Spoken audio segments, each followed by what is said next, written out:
Clip के बाद पूरा वीडियो भी जरूर देखिएगा। आपने ऑफ द कैमरा मुझे जो बताया कि हुँ, अपने जीवन के उस फेज़ में जो एक डिलेमा में पड़ गए थे कि अब इंजीनियरिंग करे या ना करे या आईटी में जॉब करे या ना करे और तब आपका परिचय सद्गुरु जी से हुआ। तो उस फेज़ के बारे में मुझे बताइए कि ऐसा क्या हुआ कि आप मतलब क्या सीखा आपने सद्गुरु से या ऐसा कैसा मन परिवर्तन हुआ आपका कि आप स्पिरिचुअलिटी हुँ। के रास्ते चले गए? हाँ, ये सद्गुरु से जो मेरा इंट्रोडक्शन था, ये जैसे मैंने आपको बोला ना, कोविड में मैंने मेरे को मतलब कोविड के बाद मैंने सोचा कि यूट्यूब स्टार्ट कर दूँ। तो सद्गुरु से मेरा इंट्रोडक्शन जॉब जब मैं करती थी, उसी टाइम पे स्टार्ट हुआ था। जॉब छोड़ने के बाद नहीं स्टार्ट हुआ था, या जो मेरा जॉब छोड़ने का जो फाइनल डिसीजन है, वो भी सद्गुरु से इंस्पायर्ड नहीं था। ठीक है। हाँ, यूट्यूबर एक्चुअली मैं, हाँ, ये बताया नहीं है मैंने पहले कि मैं जॉब करते हुए भी यूट्यूब करती थी 2 साल तक। अच्छा। ये भी मेरा फेज़ था, तब मैं रिव्यू वीडियोज़ बनाती थी। Skin care review, products review वगैरह, ये सारे वीडियोज़ बनाती थी, हेयर ट्रीटमेंट रिव्यू। तो मैं 2 साल जॉब करते हुए यूट्यूब करती थी। तो वो जो मेरा टाइम था, तब सद्गुरु से इंट्रोडक्शन हुआ था, ये बता रही थी मैं, ठीक है? तो वो इसलिए स्टार्ट हुआ था अ, मतलब क्योंकि क्या हुआ था कि अब वो जो एज होती है, तब आपकी कैसे ब्रेकअप्स और ये सब चलते हैं ना लाइफ में कि हाँ, ब्रेकअप हुआ। तो मेरे भी कुछ हुए थे ब्रेकअप, मतलब 1-2 बहुत ही ऐसे खतरनाक ब्रेकअप। तो आई वाज़ डिप्रेस्ड। वो उस डिप्रेस्ड नहीं बोलूँगी मैं, सैड थी। एक होता है ना कि आप सैड होते हो, तो कि उस मेरे टाइम साथ पे ही ऐसा क्यों हुआ ऐसा? हाँ, हाँ, हाँ, रिजेक्शन आपको सहन नहीं होता। कितनी तो छोटी थी मैं जब आप जॉब स्टार्ट, मैंने 21 साल की एज में तो जॉब स्टार्ट करी थी। जब 21-22 जब सद्गुरु से इंट्रोडक्शन उसके बाद ही हुआ है मेरा। तो तब ब्रेकअप वाला फेज़ चल रहा है, सैड, और ऊपर से ऑफ़िस में भी आप स्क्रिप्टेड काम कर रहे हो, दिमाग खराब हो रहा है सबकी बातें सुन के, है ना? परिवार के साथ रहते थे आप? नहीं, मैं अकेले मैं 11th क्लास से अकेले ही रहती हूँ। मेरे अच्छा, तो मुझे मम्मी-पापा अपने आप कहा था एक्च शायद। हाँ, मैं एक्चुअली पुणे में रहती हूँ। मेरे मम्मी-पापा वेस्ट बंगाल में रहते थे। अभी एक्चुअली रिसेंटली मेरे फादर की डेथ हुई है 2-3 महीने पहले। लेकिन पहले मम्मी-पापा मतलब वहीं पे रहते थे 11th क्लास से वेस्ट बंगाल में, और मैं पुणे में रहती थी अकेले। तो कॉलेज भी मैंने अकेले रह के ही किया है, और फिर 11th-12th के बाद से जो मैं अकेली रही हूँ, फिर अभी तक मतलब पुणे में मैं अकेली ही रहती हूँ ऐसे। घर पे जाती हूँ बीच-बीच में, लेकिन ज़्यादातर मुझे मतलब अकेले रहना ही पसंद है। और फ्रेंड्स, हाँ, ऑब्वियसली रूममेट्स हैं, आते-जाते रहते हैं रूममेट्स, बट मोस्टली अकेली रहती हूँ। हाँ, तो ये मैं कह रही थी ना, सद्गुरु वाला जो फ़ेज़ है। तो मुझे मेरे तब उस टाइम पे ना सद्गुरु बहुत यूथ में एकदम से फेमस हो रहे थे कि कुछ तो अलग टाइप की बातें कर रहा है बंदा, थोड़ा मॉडर्न भी लग रहा है ऐसे। तो मेरे एक फ्रेंड ने मुझे बताया था कि उसको पता था मेघना तो दुखी है बहुत, है ना? तो उसने बोला था, अरे तू सद्गुरु को सुन, इनकी बातें सुन के ना लोग शांत हो जाते हैं। तो वो मेरा पहला, तो मेरे को कोई स्पिरिचुअलिटी में ज़ीरो नॉलेज था, ठीक है? वो तो अब मैं, क्योंकि अब मेरे को था कि नहीं, डिप्रे थोड़ा तो अब ब्रेकअप का वो जो सदमा है दूर जाए थोड़ा, वहाँ से स्टार्ट हुआ सब, है ना? तो फिर मैंने सद्गुरु को सुना। अब सद्गुरु को सुना तो ऑनेस्टली मैं बोलूँगी कि मैंने 1-2 वीडियो सुने, मुझे कोई आइडिया नहीं था कि भाई क्या बोल रहे हैं, क्या नहीं। अ, तो मुझे अच्छा लगा, मतलब क्योंकि आप उनके नॉर्मल जनरल वीडियो सुनते हो ना, इन चीज़ों को लेके कि लाइफ में क्या है। जैसे एक वो चीज़ बहुत बोलते हैं कि जो भी आपने माइंड में गेन किया हुआ है, वो आपकी पर्सनैलिटी का एक बबल बन जाता है, तो it's important to break that bubble. ये चीज़ वो बहुत एक्सप्लेन करते हैं कुछ अपने कॉन्सेप्ट्स में, कि जो भी आप पर्सनैलिटी आपने गेन कर रखी है बाहर से, उस बबल को ब्रेक करो। तो अब ये आप देखोगे तो फिलॉसफिकली बहुत ही ट्रू कॉन्सेप्ट है, जो कि वेदांत में भी अभी मुझे समझता है तो देखने को मिलता है कि आपकी जो पर्सनालिटी है, अहंकार है, वो चेंजेबल है कंटिन्यूअसली, और वो आप नहीं हो। वो मैं अभी समझती हूँ। लेकिन तब एक छोटा बच्चा सोचो सुन रहा है सद्गुरु को, और वो ये लाइन सुन रहा है कि आप आपकी पर्सनालिटी के बबल से बाहर निकलो, है ना? माइंड में आप जो भी कचरा भर लेते हो, that is not right, you need to lose that. तो मैं ऐसे करते-करते उनके 1-2 वीडियो मैंने सुने, और मैं शांत होती थी। तो मुझे अच्छे लगे सद्गुरु। और तब मैं सुपरस्टिशियस भी थी बहुत, क्योंकि स्पिरिचुअलिटी को मैं जानती थोड़ी ना थी क्या है नहीं है। तो जो लोग बोलते हैं बचपन से, मतलब क्या कि माने किसमें विश्वास करते थे? सुपरस्टिशियस एज़ इन कि मैं एक तो भूत-प्रेत पे विश्वास करती थी। मतलब मुझे ऐसे बहुत विश्वास नहीं था ऐसे कि हाँ होते, मैंने कभी देखा नहीं है मैंने कभी भूत-प्रेत ऑब्वियसली। बट लोग बोलते थे तो मेरे को लगता था अच्छा होता ही होगा, है ना? क्या पता होता ही हो, अंधेरे में क्यों जाना, उस टाइप का वो एक डरपोक वाला रिस्क क्यों बिहेवियर लेना? होता है ना। होता है, हाँ, हाँ, होता है। हाँ, हाँ, हाँ। तो मैं बिल्कुल उस माइंड में थी। दूसरी चीज़ में अगले अगले जन्म, पिछले जन्म, पास्ट लाइफ, अ, एक जन्म होगा आगे भी, मेरी एक जर्नी है, इन चीज़ों पे विश्वास करती थी। क्योंकि रिचुअल्स जो मैं देखती थी बचपन से घर पे, मम्मी-पापा के बीच में भी, या आप टीवी में देखते हो, तो एक आपके अंदर वो आ जाता है कि आपको पता नहीं है, इंक्वायरी आप करना ज़रूरी नहीं समझते, बट जस्ट बिकॉज़ लोग बोल रहे हैं तो आप मान लेते हैं कि हाँ, अगला जन्म होता होगा, पिछला जन्म। तो वो इन दैट केस मैं कह रही हूँ सुपरस्टिशन, ठीक है? तो ये एक चीज़, और दूसरी चीज़ क्या बोली थी मैंने, ये भूत-प्रेत पे मानना। फिर ये मानना, वाइब्रेशंस पे मानना, कि जैसे फॉर एग्ज़ाम्पल कोई अंगूठी आप पहन लो, तो उस अंगूठी के वाइब्रेशन से मेरी लाइफ ठीक हो जाएगी। एस्ट्रोलॉजी पे मानना, है ना, कि एक चार्ट है और वही मेरा फ्यूचर डिसाइड कर सकता है, अगर कोई साढ़े साती चल रही है शनि की, ये वो। तो मुझे पता नहीं था ये सब चीजें, बट मैं मानती थी कि हाँ मे भी होता होगा, वो वाला माइंडसेट था, मुझे पता कुछ नहीं था। बट क्योंकि मेरे को कभी मैंने बॉदर नहीं किया था इन चीजों को जानने का, मुझे लगता था क्या पढ़ना है इन चीजों में, होता होगा ना, ठीक है, इस टाइप से। तो उस माइंडसेट से मैंने स्टार्ट किया था। तो जब मैंने सदगुरु को सुना था, मुझे वो बहुत अच्छे लगे थे, क्योंकि वो काफी नई बातें करते थे, और इन स्पेसिफिक थ्योरीज में वो बहुत अच्छे से फोकस करते थे कि अगला जन्म, पिछला जन्म कैसे होगा, वो काफी फिक्शनल तरीके से अपने बुक्स में लिखते थे। मैंने उनकी 1-2 बुक्स ऑर्डर की थी, जैसे एक बुक था डेथ, है ना, तो डेथ मैंने ऑर्डर करी थी। तो उसमें लिटरली उन्होंने, मतलब कि मरने के बाद इंसान के साथ, मतलब कि अगला जो उसका जन्म होगा, जैसे सपोज कि वो मर रहा है, तो सदगुरु ने ऐसा लिखा हुआ था कि वो लिटरली डिसाइड कर सकता है कि अगला जन्म जो वो लेगा, वो किस तरीके से लेगा उसकी लाइफ में, मतलब एक अच्छे वे में लेगा कि नहीं, मतलब एग्जैक्ट नहीं भी तो अच्छे वे में लेगा कि नहीं। जैसे फॉर एग्जांपल आपके लिए अच्छा क्या है, कि किसी अमीर घर में जन्म लेना, या जो भी आप चाहते हो कि एक बहुत ही एजुकेटेड हो के, या जो भी जन्म लेना जो आपके हिसाब से अच्छे की डेफिनेशन है, जो भी आप चाहते हो। तो सदगुरु वहां पे मैनिफेस्टेशन बेसिकली सिखा रहे थे, जो मैनिफेस्टेशन बेसिकली सिखा रहे थे उनकी जो डेथ बुक है उसमें, कि अगर आप, जैसे फॉर एग्जांपल एक लाइन उन्होंने लिखी थी उसी बुक में, डेथ में थी आई थिंक, या इनर इंजीनियरिंग में, पता नहीं, बट डेथ में थी शायद, कि मरते वक्त अगर आप, मतलब उन्होंने ऐसे बोला था कि बहुत सारे चक्र पॉइंट्स होते हैं आपकी बॉडी में, ऐसे सदगुरु डिफाइन करते हैं कि कुंडलिनी करके एक एनर्जी होती है जो नीचे से आती है, और आप, मतलब आपकी बॉडी में ऊपर की तरफ, मतलब आप उठाते हो in the whole process of spirituality, according to Sadhguru, ये वो अपने बुक में डिफाइन करते थे। तो उसमें जैसे उन्होंने कॉन्सेप्ट डिफाइन, मतलब लिखा था कि जब आप मर रहे हो उस टाइम पे, अगर आप, आपका फोकस आपकी ब्रह्म चक्र, जो सबसे लास्ट चक्र होता है वो ब्रह्म चक्र होता है, जो यहाँ पे होता है, ठीक है, मतलब इस एरिया पे, ऐसे अकॉर्डिंग टू सदगुरु अगेन। तो फिर उन्होंने बोला था कि अगर आप मरते वक्त वहां पे फोकस करोगे, तो आपकी जो आत्मा है, उनके हिसाब से आत्मा मतलब बॉडी के अंदर कोई एनर्जी होती है जो ट्रैप होती है, अकॉर्डिंग टू सदगुरु, ठीक है। तो वो क्या बोलते थे, मरने की, कि आपके अंदर जो एनर्जी है जिसको आप आत्मा बोलते हो, अगर आप उससे फोकस करोगे यहाँ पे मरते वक्त, कि अब आप मर रहे हो, लास्ट मोमेंट चल रहा है, तो जो लास्ट आप, तो जो नेक्स्ट आपका बर्थ होगा वो बहुत अच्छे वे में होगा। अगर आप कॉन्शियस रहोगे कि आपने बिल्कुल इसी पॉइंट पे फोकस किया मरते वक्त, तो जो अगला जन्म होगा मे बी अमीर घर में, या जो भी अच्छे से होगा, है ना, या तो आपको मुक्ति मिल जाएगी। ये वो कहते थे कि या तो अच्छे घर पे जन्म होगा या आपको मुक्ति मिल जाएगी। और दूसरी चीज वो क्या कहते थे, मतलब सिमिलरली, कि वही अगर आपने फोकस सपोज मूलाधार चक्र पे किया, जो सबसे लोएस्ट चक्र है, या किसी और चक्र पे, तो आपको उस हिसाब से गंदी फिर बर्थ मिलेगी, नेक्स्ट बर्थ।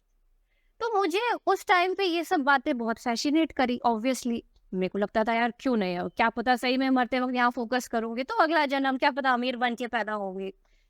क्या 21-22 साल में क्या कोई सोचेगा ना। अब पहली बार लेकिन मुझे स्पिरिचुअलिटी इंटरेस्टिंग बहुत लगने लगी थी कि यार हाँ तो वो जैसे अपनी कर्मा बुक में एक्सप्लेन करते थे, फॉर एग्जाम्पल, कि जो कार्मिक अकाउंट होता है आपका, वो अगर आप गलत एक्यूमुलेट कर लो तो आप उसे कैसे रिलीज कर सकते हो कि अब गुड कार्मिक अकाउंट आ जाए, आपका जो बैड वाला है वो खत्म हो जाए। कार्मिक कार्मिक अकाउंट यानी कि वो जो कार्टून आता था ना, पापा बैड पीटर। कर्मा, हाँ वही, bad bad Karma good Karma. तो ये वो, हाँ वही, तो वैसे वो बताते थे। अब उसमें भी वो और बहुत लॉजिकली बताएंगे, इंग्लिश के अच्छे वर्ड्स यूज करके। और आधे जो फिलोसफी से आ रहे होंगे, मतलब कुछ कुछ तो लिटरली उन्होंने ऐसे कॉन्सेप्ट्स यूज किए हैं जो उपनिषद से आ रहे हैं, और उपनिषद को उस चीज का क्रेडिट भी नहीं दिया है उन्होंने। जैसे फॉर एग्जाम्पल उनकी बुक में उन्होंने कोश के बारे में बताया, आई थिंक इनर इंजीनियरिंग में बताया है कि कर्मा में, मुझे नहीं पता, बट कोश बताया कि जो 5 कोश होते हैं हमारी बॉडी के, कि हमारा जो पूरा बॉडी है वो 5 लेयर्स से मिलके बना हुआ है, ठीक है। तो ऐसे होता है कि अन्नमय कोश होता है एक, कि जो फिजिकल बॉडी होती है, मतलब जो फूड से मिलके बनती है।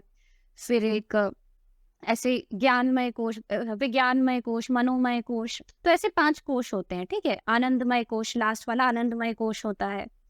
तो ये 5 कोश की जो थ्योरी है ये एक्चुअली उपनिषद से आ रही है, ठीक है। ये एक्चुअली में है कि ऐसा कि हमारी मतलब 5 लेयर्स होती है, आप ऐसे कंसिडर कर सकते हो कि, लेकिन उसमें कुछ सुपरस्टिशियस नहीं है कि कोई आत्मा है जो अंदर लाया कर रही है, ऐसा कुछ नहीं। उपनिषद नहीं डिफाइन करते। उपनिषद के हिसाब से जो एनर्जी बॉडी है ना, जिसको आनंदमय कोश बोलते हैं, जो लास्ट आनंदमय कोश इज द मतलब the purest layer of your body according to Upanishad की जो लेयर है। बॉडी भी नहीं, मैं रियलिटी कहूंगी। उपनिषद कहते हैं कि रियलिटी के 5 कोश है बेसिकली। तो उसमें जो आनंदमय कोश है वो आप कह सकते हो कि डायमेंशन है, जो जिसे आप जागृति, स्वप्न, सुषुप्ति, ये 3 चीजें आती है ना, कि कॉन्शियसनेस की 3 स्टेट्स बोलते हैं। ये भी उपनिषदों में आपको मिल जाएगा। और है ना तुरीय, हाँ, तुरीय चौथी होती है, तुरीय, कि जैसे आप रियलिटी को परसीव कर रहे हो, तो एक आप जब जगे हुए हो तो वो जागृति हो गई, फिर आप जब स्वप्न देख रहे हो तो वो सब स्वप्न हो गया, ठीक है, कि अब सबकॉन्शियस माइंड एक्टिवेट हो गया। और एक हो गया सुषुप्ति, कि अब सबकॉन्शियस माइंड भी नहीं है, आप एक कुछ भी नहीं है, ब्लैंक स्पेस है। और उसके बाद जो पार की स्टेट है दैट इज तुरीय। तो उसको ही जो है उपनिषद आनंदमय कोश से वो करते रिलेट, ठीक है। तो वो जो आनंदमय कोश है वो क्या हो गया, तुरीय, वो पार का है, वो है ही नहीं, मतलब मटेरियल आप उसको कंसिडर कर ही नहीं सकते अगर आप देखोगे उपनिषद के हिसाब से, कि बेसिकली वो जो डायमेंशन है या ब्रह्म है या जो हमारा जो सोर्स है बेसिकली पूरी एग्जिस्टेंस का, द मोमेंट आपने उसको डिफाइन किया तो आपने उसको कोई रोप दे दिया ना, तो वो आप उसको सोच ही नहीं सकते, क्योंकि वो आपके सेंसेस के बाहर का है। कोई ऐसी चीज जो आपके सेंस कैप्चर ही नहीं कर सकते, उसे आप सोच भी कैसे लोगे, क्योंकि आप इमेजिन भी करोगे तो आप आपके सेंसेस के हिसाब से इमेजिन करोगे, राइट। तो ये एक्चुअल कॉन्सेप्ट है। उसको तोड़ मरोड़ के सदगुरु ने कैसे लिखा अपनी बुक में कि हाँ 5 कोश होते हैं, लेयर्स होते हैं ह्यूमन बॉडी के, ऐसे लिखा हुआ है उन्होंने साफ साफ। और उसमें मेंशन किया है उन्होंने कि ये 5 जो कोश है वो यही है, अन्नमय कोश, प्राणमय कोश, मनोमय कोश, विज्ञानमय कोश और आनंदमय कोश लास्ट वाला, ऐसे उन्होंने मेंशन किया है सदगुरु ने। और सदगुरु ने ये लिखा और क्या बोला है पता है उन्होंने, एक तो उपनिषद का कॉन्सेप्ट उन्होंने सीधा सीधा लिया, ठीक है, क्रेडिट भी नहीं दिया कि उपनिषद से लेके फिर एक्सप्लेन कर रहे हैं। आप अगर किसी की ओरिजिनल चीज को एक्सप्लेन कर रहे हो आप उसे क्रेडिट दो ना, उसके बाद भले आप अपना ट्रांसलेशन ऐड करो, वरना ये कॉपीराइट हो रहा है एक तरीके से। तो उन्होंने एक तो वो लिखा अपनी बुक में स्टाइल मार के कि हाँ 5 लेयर होते हैं ह्यूमन बॉडी के, और उसके बाद क्या बोलते हैं कि ये मेरे को रियलाइज हुआ है, ये चीज मैंने पढ़ी नहीं है कहीं से। This is such bad thing. मैं ऐसे लिखा है उन्होंने कि उनको रियलाइजेशन में ये खुद लेयर्स उनको दिखे हैं, ऐसे उन्होंने बोले, और ये जो 5 लेयर है वो ये, बल्कि ऐसा नहीं है। उपनिषद में अगर वो कॉन्सेप्ट ऋषियों ने लिखे हैं तो क्या पता किसी एक ऋषि ने नहीं लिखा है, बहुत सारे ऋषियों ने उस पर शोध किया है। ऋषि कैसे थे, वो फिलोसोफर्स की तरह थे, थिंकर्स की तरह थे, वो सोचते थे। जब बहुत सारे लोगों ने बैठ के सोचा होगा, रियलिटी को एनालाइज किया होगा, तब उनको ये रियलाइज हुआ होगा कि जो रियलिटी के मल्टीपल लेयर्स हैं, जो पहला लेयर है उसे आप अन्नमय कोश बोल सकते हो कि जो मटेरियल बॉडी है, उसके बाद प्राणमय कोश बोल सकते हो, प्राणमय कोश मतलब एयर बॉडी, जो एयर आप इनहेल करते हो उसको प्राणमय कोश बोलते हैं, ठीक है। जो 3rd लेयर है वो है ये मनोमय कोश, ठीक है। मनोमय कोश मतलब अब माइंड एंटर हो जा रहा है कि आपका पूरा मेंटल जो रियलिटी का एक्सेस है जिसमें आप इमेजिन करते हो। उसके बाद आता है विज्ञानमय कोश, ठीक है। विज्ञानमय कोश क्या हो गया कि अब जो आपका मन है वो रैंडम नहीं है, बल्कि किसी एक दिशा में उसका पूरा फ्लो चला गया है। विज्ञानमय कोश, विज्ञान मतलब एक तरीके से आप विज्ञान को नॉलेज से भी इक्वेट कर सकते हो कि ज्ञान, नॉलेज, कि अब इमेजिन तो आप कर रहे हो लेकिन किसी एक ही दिशा में इमेजिन कर रहे हो सकता है अब आपके किसी काम स्वार्थ को या स्वार्थ जब अल्टीमेट हो जाता है उसे परमार्थ बोलते हैं जैसे हिंदी में, तो हो सकता है अब आपके परमार्थ की दिशा में जो आपको मुक्ति दे वैसे किसी पैशन की दिशा में सोच रहे हो। और ये ऐसे ऑर्डर है, ठीक है। जो सबसे लोएस्ट है वो है अन्नमय कोश, फिर प्राणमय कोश उससे हाईएस्ट, फिर उससे हाईएस्ट है ये मनोमय कोश, फिर उससे हाईएस्ट विज्ञानमय कोश। तो मतलब विज्ञानमय कोश अगर आप एनालाइज कर पा रहे हो मतलब आपका माइंड एक ही डायरेक्शन में उसे फुलफिल करने के लिए भाग रहा है, तो वो थोड़ा हाईएस्ट लेवल हो गया। तो ऐसे उसके मतलब ऑर्डर भी है, वो लेयर्स भी है, और अगर आप उस चीज को परसीव कर रहे हो मतलब आपकी कॉन्शियसनेस उस लेवल पे है, ऐसे भी आप उसे देख सकते हो। और जो लास्ट है वो है ये आनंदमय कोश, कि अब किसी भी दिशा में नहीं भाग रहा, वो आनंद में स्थापित हो चुका है रियलिटी के एक तरीके से। मैं जितना समझ पाया हूँ आपकी बात सुन के कि हाँ जो सबसे बाहरी हिस्सा है वो आपने कहा था कि देहमय कोश, ऐसा कुछ। हाँ हाँ, अन्नमय कोश, अन्न मतलब फूड, हाँ, अन्न से जो देह बनता फूड मतलब मटेरियल। हाँ है, मटेरियल। तो जो निम्न स्तरीय जो चिंता होती है उसमें मनुष्य हो कोई जानवर हो, बस जो मटेरियलिस्टिक जो चीजें होती है उनके पीछे ही भागते हैं।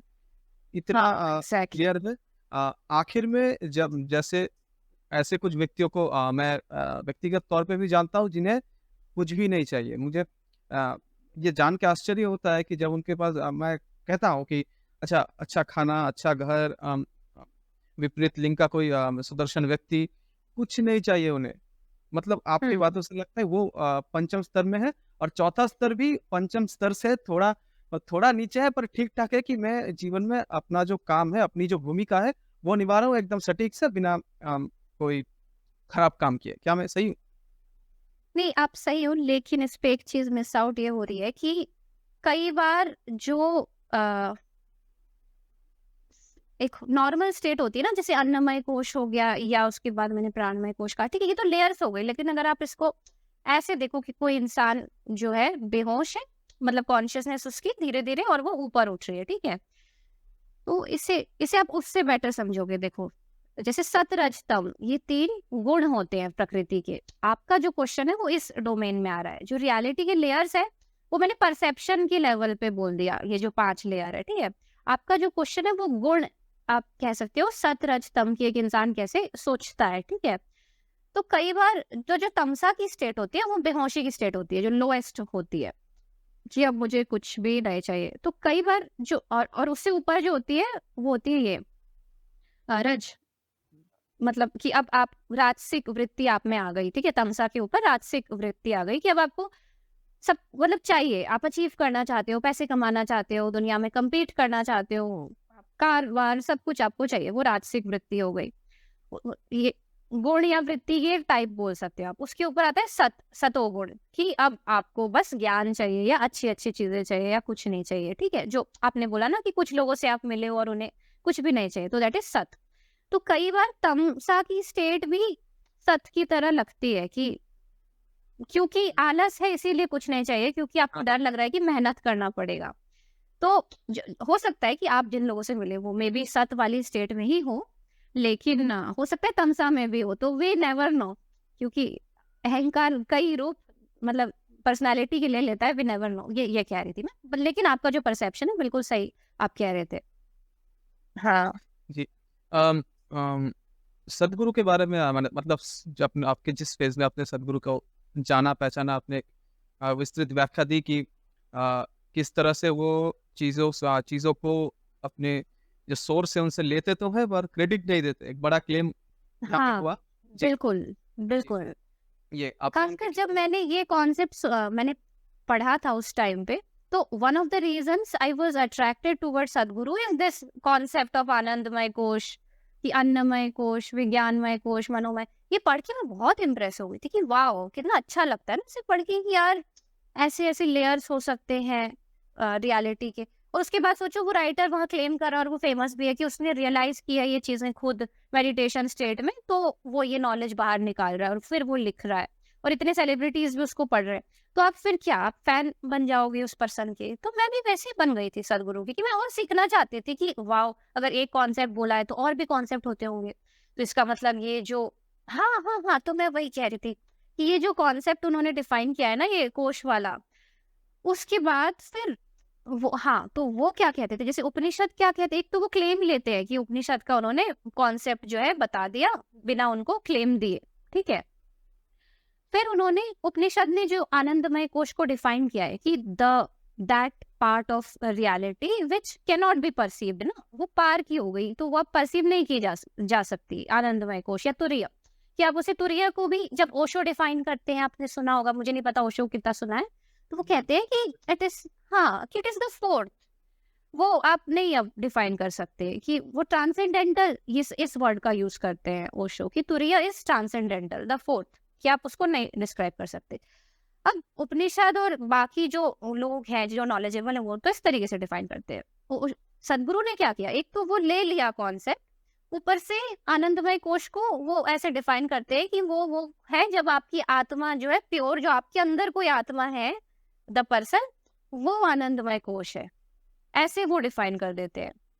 तो उन्होंने क्या किया कि बेसिकली जो ईगो है, अहंकार है, जो जिसको जीवात्मा बोलते हैं हम एक तरीके से, महाभारत बोल रहे हूँ, भगवत गीता के टर्म्स में अगर आप श्लोकों में देखोगे तो जिससे आप ईगो कहते हैं, आप उसे जीवात्मा भी कह सकते हैं, कि आपकी जो पर्सनल आपको लग रहा है कि आपके अंदर कुछ है जिससे आप कहते हो, लेकिन अब वो है कि नहीं है वो अलग चीज है, उसको बाद में डिफाइन करता है वेदांत, लेकिन वो डेफिनेटली आत्मा, तुरीय या वो जो फोर्थ ट्रांसेंडेंटल मैंने कहा, वो तो वो नहीं है जो आप है इंडिविजुअल, क्योंकि वेदांत के हिसाब से देखिए तो जो सोर्स है वो बहुत, वो पार का, एक तो आप उसे डिफाइन नहीं कर सकते और आप उसके अंदर है, वो आपके अंदर नहीं है, मतलब आप उसके अंदर है। सपोज कि जो सोर्स है जिसे आप आत्मा कहते हो, तो आप इतना छोटा सा पार्ट है कि आप उसके अंदर है, वो आपके अंदर नहीं है कि आपने उस, कि वो इतना बड़ा है, आपने खुद को इतना बड़ा मान लिया कि बोल दिया कि वही आपके अंदर आ गया, तो वैसा नहीं है। तो सदगुरु ने क्या किया कि एक तो उपनिषद का कॉन्सेप्ट उठाया बिना क्रेडिट दिए, और उसका जो पूरा आनंदमय कोश का कॉन्सेप्ट है उसको ही, जो नहीं करना चाहिए था, ईगो के साथ रिलेट करके उसको आत्मा बता दिया।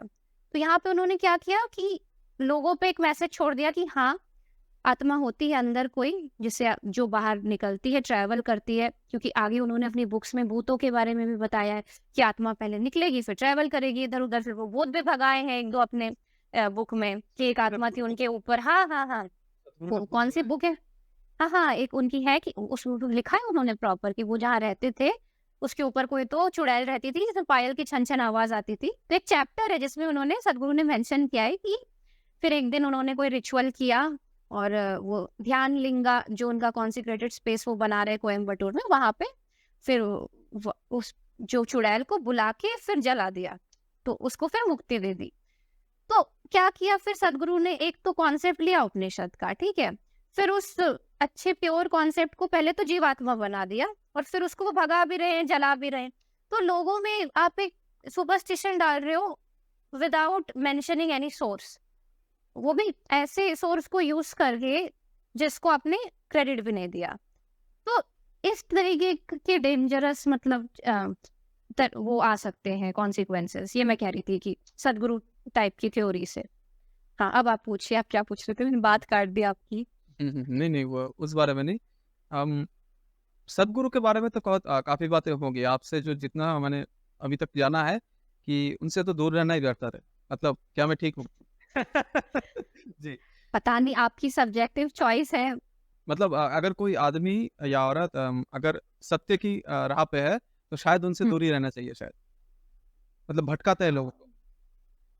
हाँ, समझना चाहिए, पहले खुद समझो, क्योंकि दूसरा बोलेगा ना, मैं अगर बोल दूंगी ना अभी कि दूर रहो, तो लोगों को लगेगा कि ये कुछ इसको पैसे मिले हैं बुराई करने के इसलिए बोल रही है, क्योंकि वो बहुत ही मोह कर लेते हैं। आप उनकी बुक क्या बोलोगे, मोहित करते हैं अपने कॉन्सेप्ट से, इतने मीठे मीठे कॉन्सेप्ट बोलेंगे। हाँ लोगोस में कुछ नहीं है, सोच बस। हाँ, तो जब तक लोगों को पढ़ के समझ के उनकी सच्चाई सही में दिखाई नहीं देगी ना, या तो बिल्कुल रेशनल माइंड है आपका कि उस चीज को समझ ही जा रहा है, नहीं समझ आएगा लोगों को।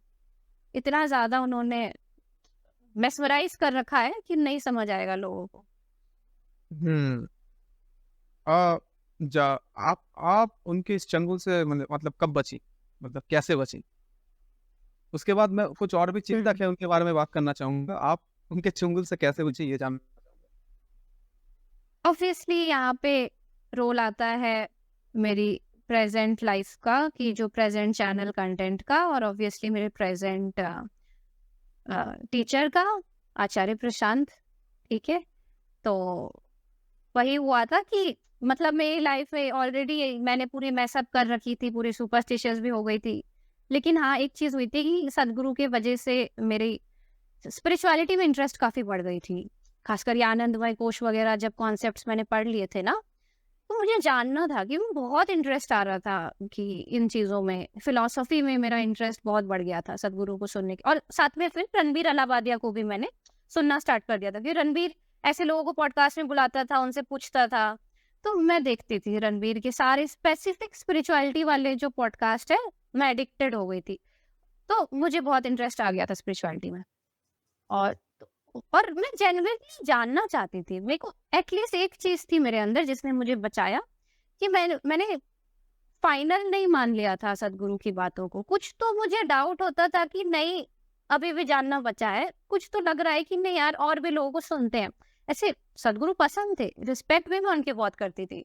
लेकिन मुझे और जानना था कि यार, क्योंकि मुझे वो क्लियर नहीं हो रहे थे कॉन्सेप्ट। उनकी बातें हवा-हवाई, मतलब एक कॉन्सेप्ट यहाँ कहीं कुछ और ले जा रहा है, दूसरा कहीं और। तो आपको एक साथ कंबाइन होके ना वो समझ नहीं आता, तब तक आपकी स्पिरिचुअल इंक्वायरी जो अंदर से खत्म नहीं होती। बेचैनी कि सी जैसे हाँ, जैसे कि एक एक मैं आपको सबसे बड़ा एग्जांपल दूंगी, कि जो सद्गुरु कहते हैं कि 3-4 लाइफ की आपकी जर्नी होनी चाहिए, तब जाके आपको मुक्ति मिलेगी। ये वो कहते हैं। और वो उन्होंने अपने बुक में मेंशन किया है कि ये उनकी तीसरी लाइफ है, जब फाइनली वो ध्यान लिंगा बना पाए हैं कोयम्बटूर में। वरना इसके पहले की पहली वाली जो लाइफ थी उनकी, तब वो एक नॉर्मल इंसान थे। अपनी बुक में उन्होंने लिखा भी हुआ है। तो एक उनकी 3 लाइफ की जर्नी रही है, तब जाके वो इस स्टेट तक पहुंचे कि आज वो ध्यान लिंगा बना के सक्सेसफुल है। तो अब ये बात मुझे सद्गुरु की क्लियर नहीं होती थी, क्योंकि मुझे लगता था कि यार इतने जन्म लेने पड़ेंगे क्या, मतलब मुक्ति फील करने के लिए। तो बहुत ऐसे लगता था कि इतनी इतनी लॉन्ग प्रोसेस है, पता नहीं मैं अगले जन्म को देख भी पाऊंगी कि नहीं, क्या पता। तो ये डाउट्स मुझे आते थे। तो ये चीज तो थी कि मेरा माइंड स्केप्टिकल था, भले सुपरस्टिशियस था, लेकिन जानना चाहता था, स्केप्टिकल था।